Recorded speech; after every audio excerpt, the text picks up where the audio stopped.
La lengua, indomable y contradictoria.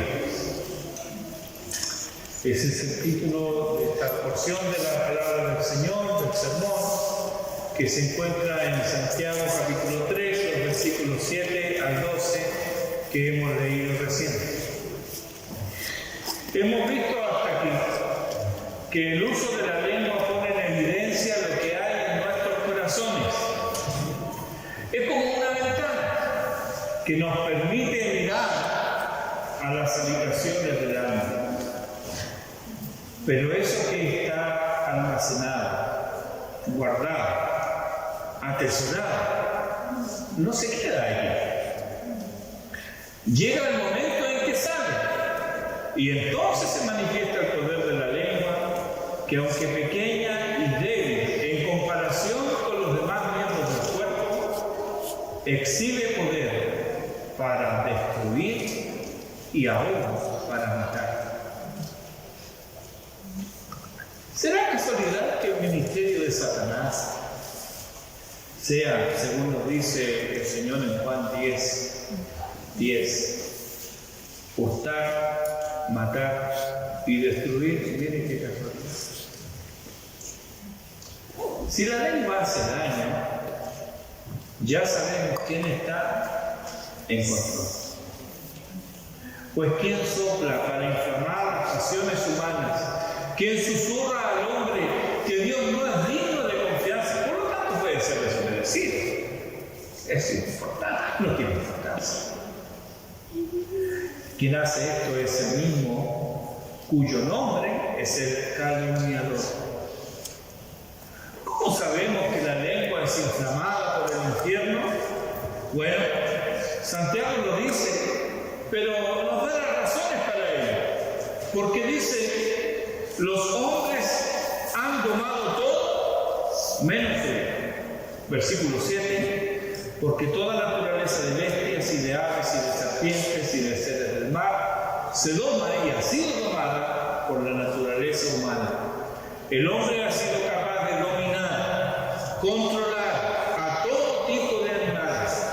La naturaleza humana ha conquistado la naturaleza abomada, la naturaleza de todo tipo de animales. Ese fue el mandato divino en Edén, pues los bendijo Dios y les dijo: fructificad y multiplicaos, llenad la tierra y sojuzgadla, y señoread en los peces del mar, en las aves de los cielos y en todas las bestias que se mueven sobre la tierra. Ahí en Génesis 1:28 lo pueden ver. Así lo reconoce también David en el Salmo 8, los versículos 6 al 8 dice: le hiciste señorear sobre la obra de tus manos, todo lo pusiste debajo de tus pies, ovejas y bueyes, todo ello, y asimismo las bestias del campo, las aves de los cielos y los peces del mar, todo cuanto pasa por los senderos del mar. Sin embargo, en contraste con la superioridad dada por el Creador para someter la creación, se da la impotencia del hombre, la absoluta incapacidad para someter su propia lengua. Versículo 8, pero ningún hombre puede domar la lengua. Ningún hombre, haciendo uso de su propia fuerza, es capaz de subyugar, someter, dominar el poder de su propia lengua de una manera total. Bueno, tal vez lo haga ocasionalmente, pero nunca total y completamente. ¿Quién puede hacer? ¿Recuerdas a Pablo en Romanos 7:25? Él dice: gracias a Dios por Jesucristo, Señor nuestro. Solo Dios puede hacer lo que para nosotros es imposible. Solo Él puede dominar la lengua. De manera que la respuesta al control de la lengua está en el sometimiento incondicional a la voluntad de Dios. Él debe ser el Señor de tu vida. Y aquí otra vez llegamos a un tema que no hemos abandonado, pues permea toda la epístola: la práctica de una fe viva y dinámica. Nada podrá hacer quien finge que tiene fe. Es inútil que clame solo quien conoce solo de religión y no tiene la fe verdadera, la fe que salva. Como su Señor no es Jesucristo, entonces el que gobierna su vida es quien controla su lengua. Santiago ahora nos dice otras dos cosas respecto de la lengua. Nos dice que es un mal que no puede ser refrenado y que está llena de veneno mortal. Ya lo ha dicho antes y lo vuelve a reafirmar. Ningún hombre la puede dominar. Actúa sin freno. No conoce límites. Además dice, está llena de veneno mortal. Este diagnóstico es fatal, hasta terminal, pues lleva en sí solo muerte. Pablo comparte el diagnóstico y citando 3 salmos diferentes, dice en Romanos 3, versículos 13 y 14, miren cómo se refiere. Dice, sepulcro abierto es su garganta, con su lengua engaña. Veneno de áspides hay debajo de sus labios. Su boca está llena de maldición y amargura. No es que tenga algo de veneno, ni tan solo un poco. No, está llena a rebosar. Está repleta de veneno y lo destila por donde quiera que va. Se dice que hay un animal, es un lagarto gigante, cuya saliva es venenosa. Tan venenosa, tiene tantos millones de bacterias que su mordida es mortal. No solamente por la fuerza de las mandíbulas de este animal, sino por la pudrición que entra por medio de la saliva de ese animal. Peor es nuestra lengua. ¿Puedes creer? A veces, en son de broma, alguien le dice a otra persona, no te vayas a morder, no hace cosa que te muera. Algo de verdad hay en eso. Nuestra lengua está llena de veneno mortal.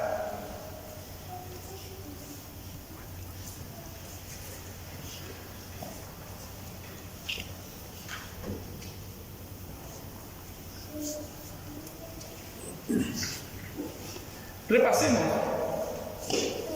lo que hemos encontrado hasta aquí respecto de la lengua, de su poder y la capacidad de destrucción que tiene. En el versículo 5 nos dice que la lengua es jactanciosa.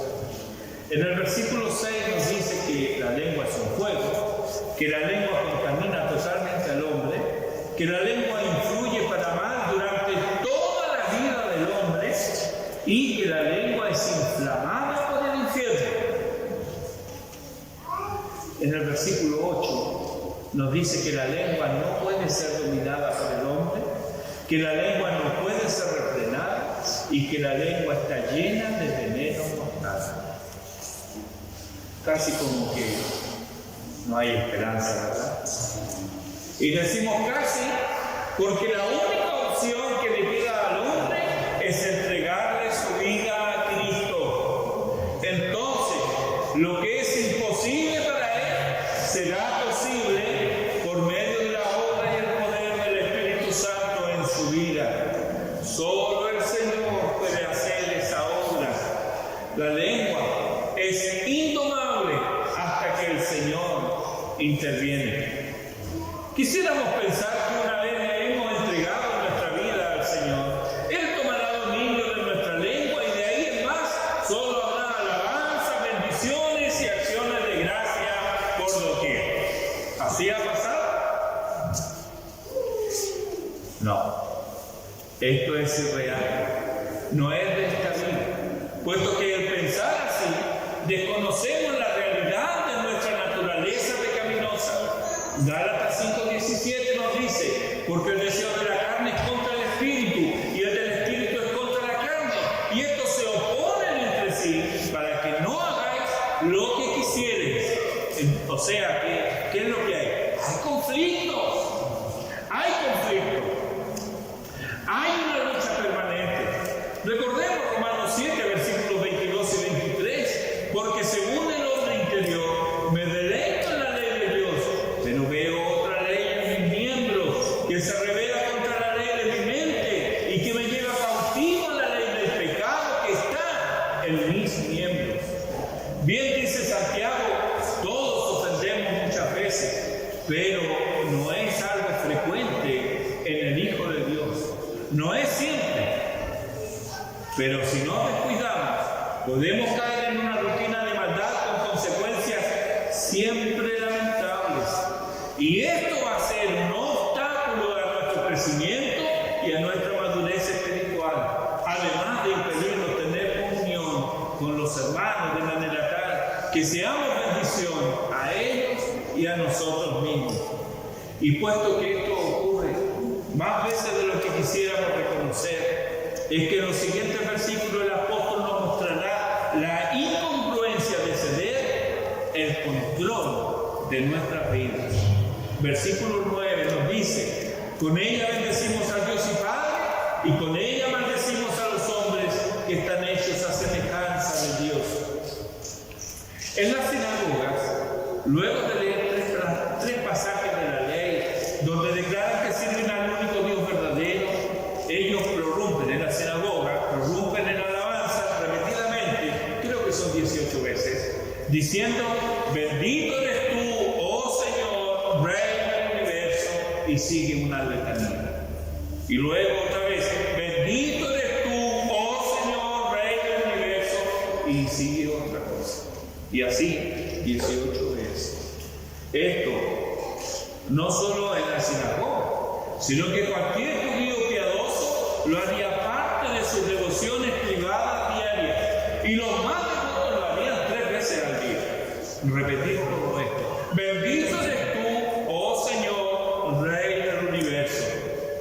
Este es el trasfondo devocional de aquellos judíos conversos a los que se dirige Santiago aquí. Ellos no solo oraban con estas palabras bendiciendo el nombre del Señor, sino que también cantaban al Altísimo, usando para ello el libro de los Salmos.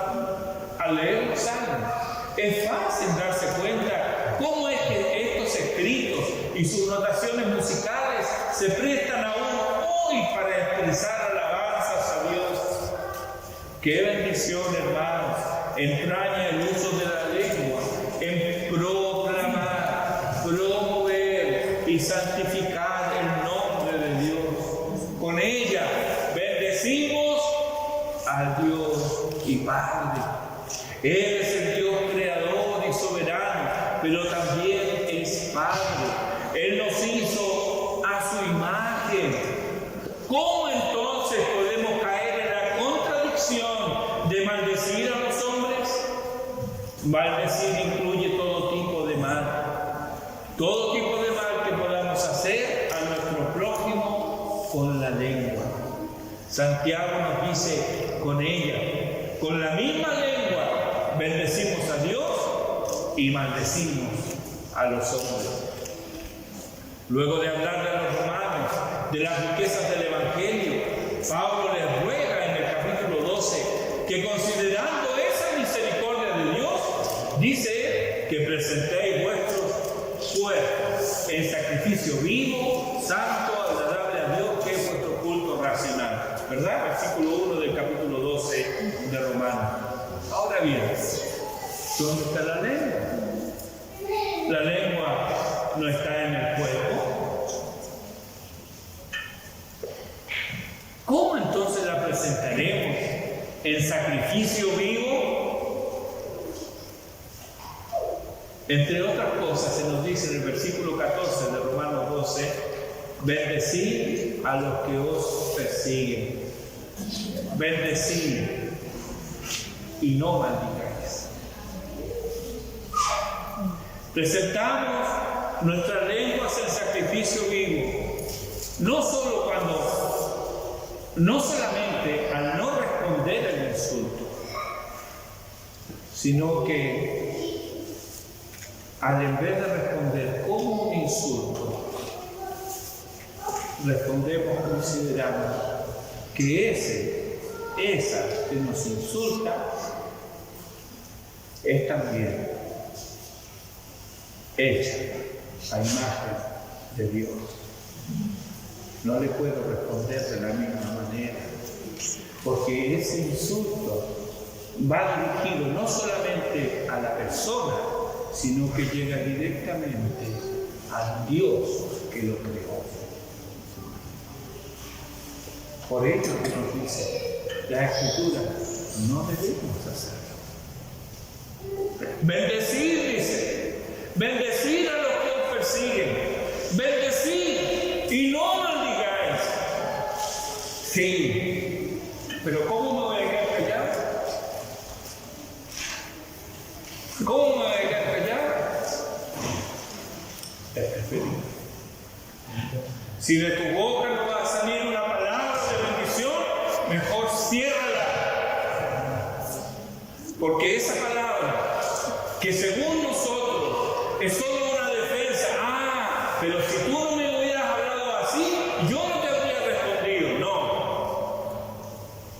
Esa palabra que aparenta ser una defensa, en realidad es un ataque a la misma persona de Dios, puesto que, aunque quien insulta no tiene conciencia de eso, tú sí debes tenerlo.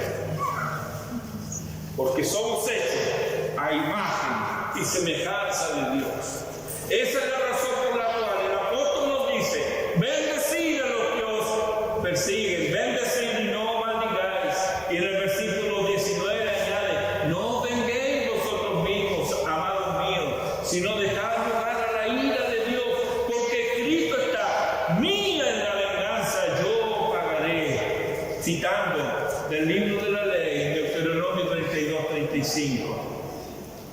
Maldecir no es solo hablar mal, también es desear mal.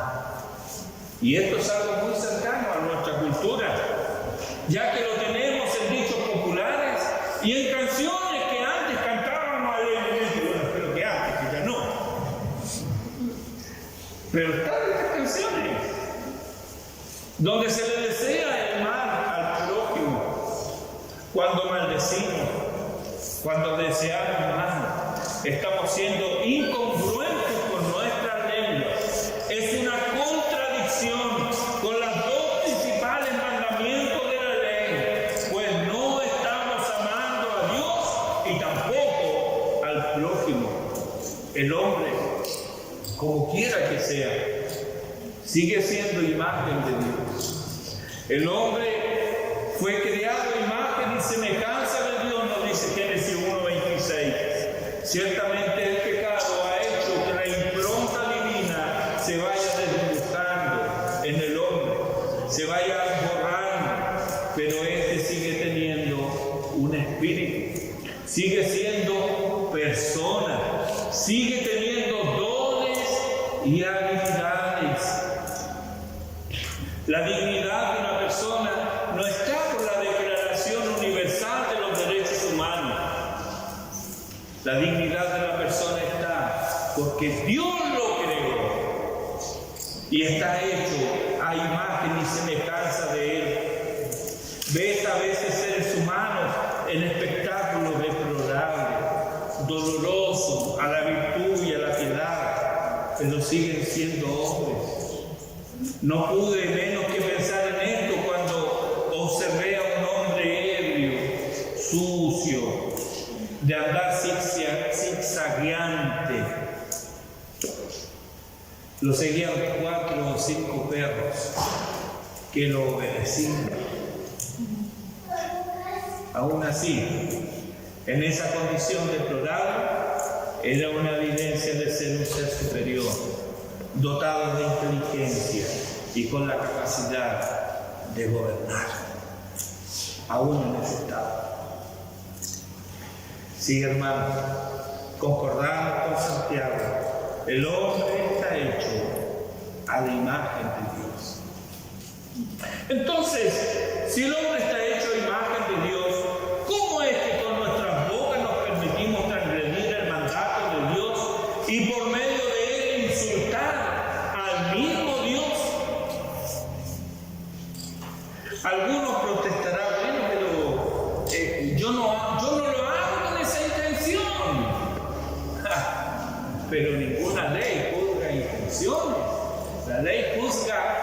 hechos. Y el hecho es que el insulto no queda solo en la persona, va a Dios. Y Dios aborrece la iniquidad, pues hay un mal intrínseco en la maldición. Santiago había observado lo mismo que hoy podemos observar nosotros, creyentes alabando a Dios y adorándole en medio de la congregación de los santos, pero también sabía que en la intimidad del hogar las palabras poco amables, carentes de afecto, hirientes y con la intención de dañar, eran dirigidas sin obstáculo al prójimo. Entre nosotros, esta actitud me hizo cuestionar el pentecostalismo muchos años atrás.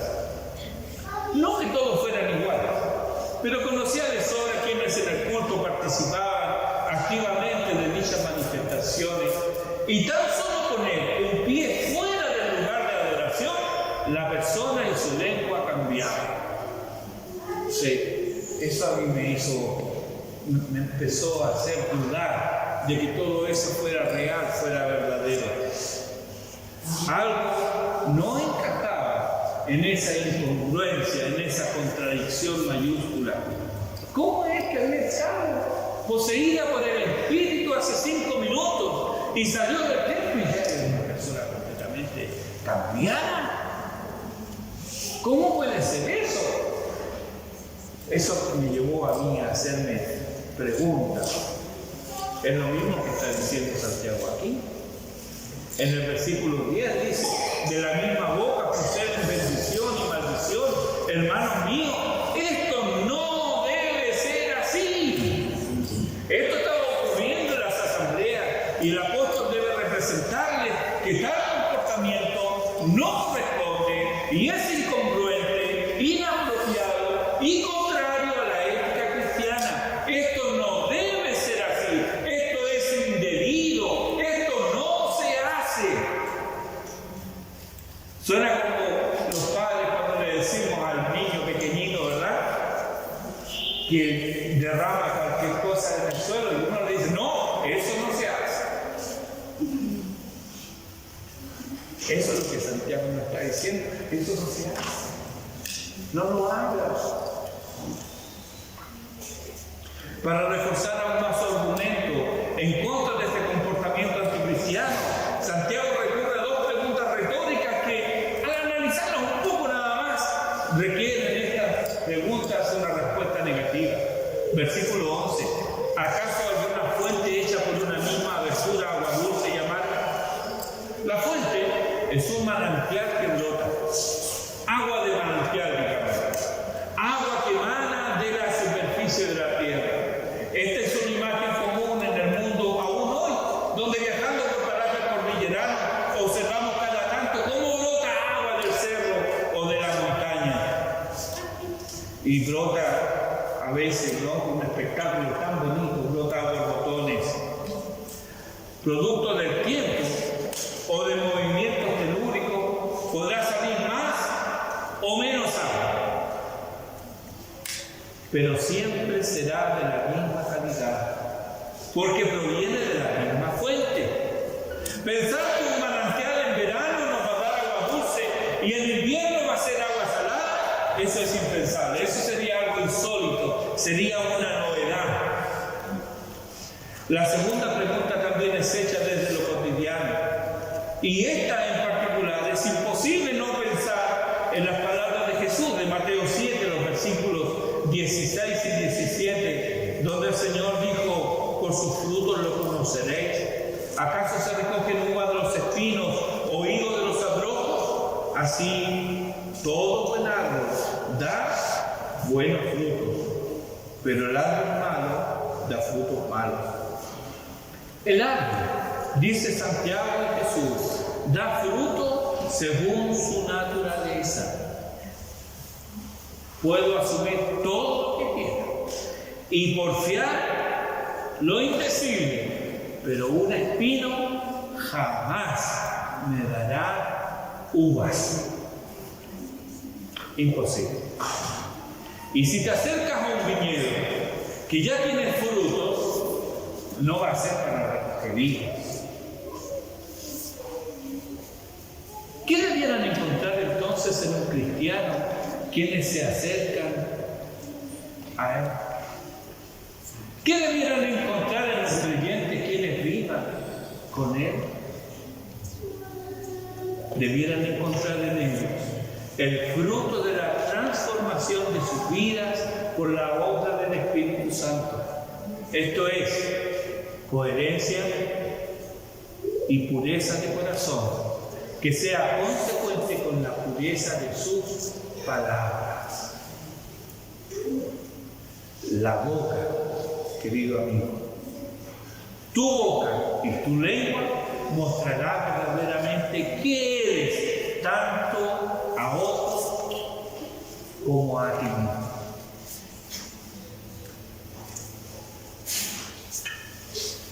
De nada sirve fingir la conversión. Será tan inútil como maquillar un cadáver. Y si como creyente has caído en este vicio, entonces reconócelo y trátalo como es: pecado. Pecado del cual hay que volverse. Pecado del cual hay que arrepentirse. Pues como dice Santiago, esto no debe ser así. Esto no está bien. Así también ninguna fuente puede dar agua salada y dulce. Como es la naturaleza de la fuente, así es la naturaleza del agua. En nuestro peregrinar pasamos por momentos, por diversos tipos de fuentes, como Israel en el desierto. En Éxodo 15, 22, se nos cuenta que Israel anduvo 3 días por el desierto sin hallar agua, hasta que encontraron una especie de manantial. Imagínate, 3 días sin beber y encuentran un manantial. Con cuánta avidez debieron abalanzarse ahí para beber, para saciar su sed. Pero qué decepción, no era agua potable, era agua amarga, no se podía beber. Así hacemos sentir a quienes no pueden beber y sin embargo tienen sed. Se han acercado a nosotros, pero ha sido en vano. No le hemos ofrecido el agua de la vida y solo hallaron bebidas amargas. Una conversación liviana, abundancia de quejas y rezongos, murmuraciones, chismes, doble sentido, etcétera, etcétera. Pero Dios obró milagros en esas aguas amargas. En el caso de Israel, Él las transformó. Y Él puede transformarte de tal manera que el agua que brote de ti salte para vida eterna. Jesús dijo a las samaritanas: mas el que bebiere del agua que yo le daré, no tendrá sed jamás, sino que el agua que yo le daré será en él una fuente de agua que salte para vida eterna. Después que los israelitas vieron y experimentaron la transformación de la fuente de agua de amarga a dulce, llegaron a Elín, mismo capítulo, versículo 27, donde había abundancia de agua dulce. Esto es lo que debe ocurrir con cada creyente. Antes de venir a Cristo, solo agua amarga era la que salía de nuestra fuente. Destilábamos amargura, pero Dios transformó esa fuente. Antes daba agua amarga, ahora, por la gracia de Dios, puede dar agua dulce en abundancia y apagar así la sed de cualquiera que tenga sed de Dios. Vamos, todos por el desierto de la vida. Algunos hemos avanzado más y ya vislumbramos nuestro horizonte. Otros tienen mucho tiempo por delante, al menos eso creen. Pero eso no es No importa aquí si peinas canas o si tu semblante es fresco y jovial. Esto es importante. ¿Estás en mal o en el bien? Si estás en mal, solo brotan de ti aguas amargas y no sacian la sed del sediento. Tu lengua no conoce la bendición y es un instrumento del pecado, encendida y azuzada por el demonio. Pero si has llegado a Elí, ¡qué bendición! Es una delicia estar contigo. Tu conversación es edificante, tus palabras siempre animan y tu lengua solo exalta a Dios Todopoderoso. ¿Dónde estás? ¿En mal o en el bien? Hagamos un resumen de lo visto hasta aquí. El tema que toma Santiago en estos primeros 12 versículos del capítulo 3 es el control del habla. Y para ello usa la lengua como figura literaria. Comienza por aquellos que desean ser maestros dentro de la congregación y les advierte del peligro y daño que pueden causar a otros y asimismo, si no controlan de manera permanente, su propia lengua. Pero no se detiene allí, puesto que los peligros de una lengua fuera de control no tienen relación con lo pequeño de esta ni con la posición de quien la usa. Mediante ilustraciones comunes como el freno de los caballos, el timón de una embarcación y el pequeño fuego en el bosque, advierte sobre el poder de la lengua y nos hace ver que una lengua controlada puede ser muy beneficiosa, pero en caso contrario puede causar mucho daño. También nos recuerda para el caso que no estemos usando nuestra lengua como debe, quien ha sido transformado por el poder del Evangelio. En nuestros matrimonios, la lengua puede hacer más daño que nuestras manos. La mujer sabia, dice, edifica su casa. ¿Cómo continúa ese texto? La necia con sus manos la destruye, la derriba. Y con la lengua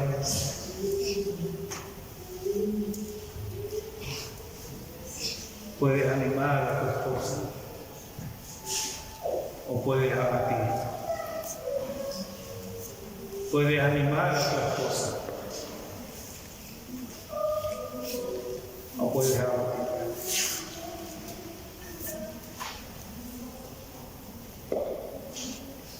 Amén. ¿Qué poder hay?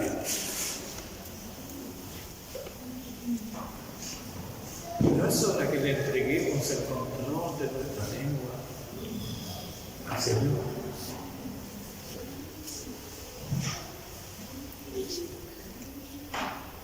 ¿Tienes en tú un control de tu lengua?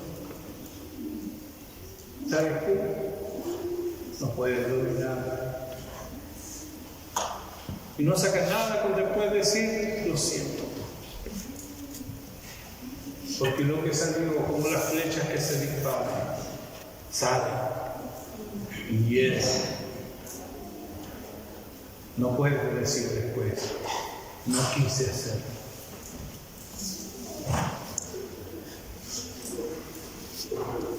Y pensar que de toda palabra ociosa daremos cuenta.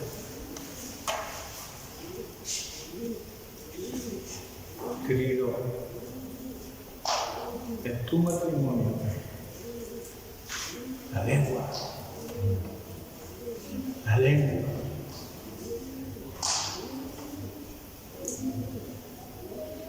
¿quién es el Señor? Ese es el que tiene el control de tu lengua. Y si con tu lengua no bendices a Dios, desecha el control que hay sobre ti.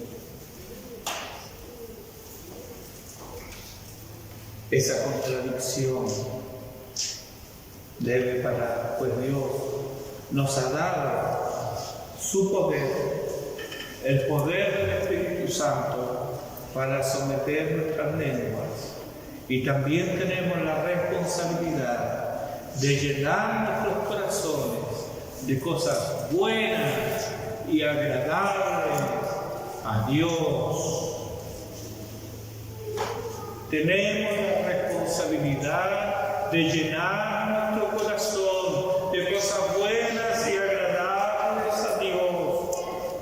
Pero, ¿cómo podremos controlar nuestras lenguas si rehusamos entregarle el control de nuestras vidas al único y soberano Dios?